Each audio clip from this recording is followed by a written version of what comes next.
வாங்க.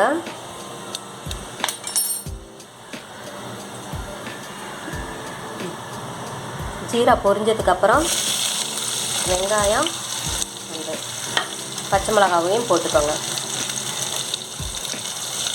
மஞ்சள்தூள் போட்டுக்கோங்க. அண்டு ஜீரா பொடி போட்டுக்கோங்க. பொடி ஆக்சுவலாக அது போட்டுக்கோங்க. கீரையை நல்லா பொடிசாக கட் பண்ணியாச்சு. ஆக்சுவலாக சின்ன சின்னதாக கட் பண்ணிட்டேன்.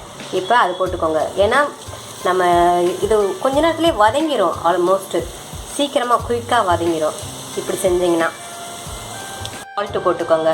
ஏன்னா பொடி பொடியாக நசுக்கின கட் பண்ணதை நம்ம போட்டதுனால கொஞ்சம் குயிக்காக குக் ஆகும். அண்டு நல்லா நீங்கள் கடைய கூட தேவையில்லை. ஆக்சுவலாக இதில் இப்படியே மெயின்டைன் பண்ணிங்க. இதுலேயே பருப்பு ஊற்றினோம்னா நம்ம மெயின்டைன் பண்ணிக்கலாம்.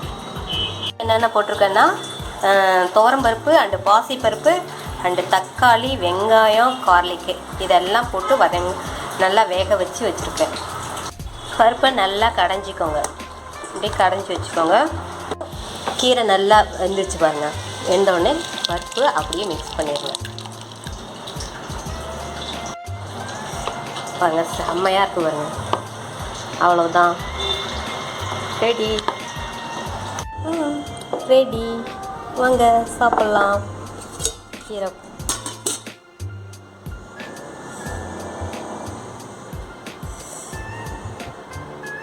செம்மையாக இருக்கு இல்லைங்களா?